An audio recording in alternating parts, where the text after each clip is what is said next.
देवीपाटन मंडल की सबसे चर्चित और हॉट सीट माने जाने वाली कैसरगंज का नाम इन दिनों सुर्खियों में इसलिए है क्योंकि आगामी 3 मई यानी कि सिर्फ एक दिन बाद नामांकन की आखिरी तारीख है और बीजेपी ने अभी तक अपने उम्मीदवार की घोषणा नहीं की है।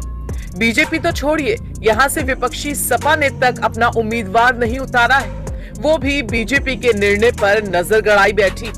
अब उम्मीद है कि आज दोपहर तक दोनों पार्टी अपने प्रत्याशियों के नाम की घोषणा कर सकती हैं, क्योंकि आखिरी तारीख में सिर्फ एक दिन जो बाकी है। सूत्रों की माने तो बृजभूषण शरण सिंह ने अलग अलग नाम से नामांकन पत्र लेकर अपनी पूरी तैयारी कर ली है, लेकिन अभी तक इसकी कोई आधिकारिक पुष्टि नहीं हुई है। उधर समाजवादी पार्टी ने कहा कि अगर बीजेपी कैसरगंज से ब्राह्मण को उतारेगी तो हम ठाकुर को उतारेंगे और हम जातीय समीकरण पर कैसरगंज में चुनाव लड़ेंगे। हमारे पास 5 नामांकन पत्र तैयार हैं। जैसे ही बीजेपी अपना प्रत्याशी उतारती है, उसी हिसाब से हमारी घोषणा भी हो जाएगी। बता दें कि कैसरगंज लोकसभा में बीजेपी के वर्तमान सांसद बृजभूषण शरण सिंह चुनाव का ऐलान होने के बाद से ही जबरदस्त प्रचार में जुटे थे।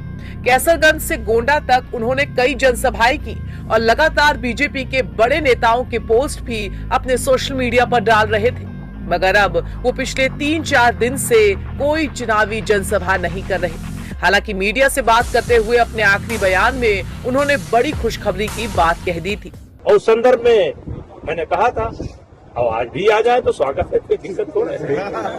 हाँ, तो ये विलम्ब क्यों? इसके पीछे कोई कारण है और कोई बहुत अच्छा कारण है। कैसरगंज के लोगों को बहुत बड़ी खुशखबरी मिलने वाली है, अचानक मिलेगी। यानी जो समझ रहे हैं वही चीज सही है ना? अचानक कोई बहुत बढ़िया चीज मिलेगी, पूरा क्षेत्र खुश हो जाएगा एकदम। तो जिस तरीके से समर्थक है, इसके मतलब ये मान लिया जाए कि भारतीय जनता पार्टी के अगले कैंडिडेट बृजभूषण शरण सिंह होंगे। अब ये तो हमारा निर्णय नहीं। मतलब आपके कार्यकर्ताओं को खुशखबरी मिलने वाली है? हमारे कार्यकर्ताओं को खुशखबरी कोई बहुत बड़ी। बृजभूषण अपने बयानों के साथ पूरी तरह आश्वस्त थे कि टिकट उन्हीं को मिलेगा, मगर उनका विश्वास ये भी बता रहा था कि अगर बीजेपी ने उन्हें टिकट नहीं दिया तो वो निर्दलीय ताल भी ठोक सकते हैं। दरअसल महिला पहलवानों के मुद्दे पर घिरने की वजह से बीजेपी कैसरगंज लोकसभा से बृजभूषण शरण सिंह के नाम का ऐलान करने में देरी कर रही है, या यूं कहें कि सही वक्त का इंतजार कर रही है। बृजभूषण के खिलाफ देश की जानी मानी महिला पहलवानों ने गंभीर आरोप लगाए थे। इसके चलते बृजभूषण को कुश्ती महासंघ के अध्यक्ष पद से इस्तीफा भी देना पड़ा था। इस मामले में उनके खिलाफ केस भी चल रहा है। बृजभूषण ने दिल्ली की अदालत में मामले की नई सिरे से जांच कराने के लिए याचिका दायर की थी, जो खारिज की जा चुकी है।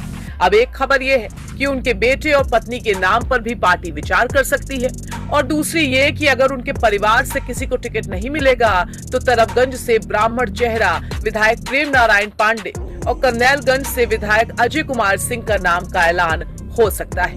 देखना दिलचस्प होगा कि कैसरगंज से चुनावी मैदान में कौन उतरता है।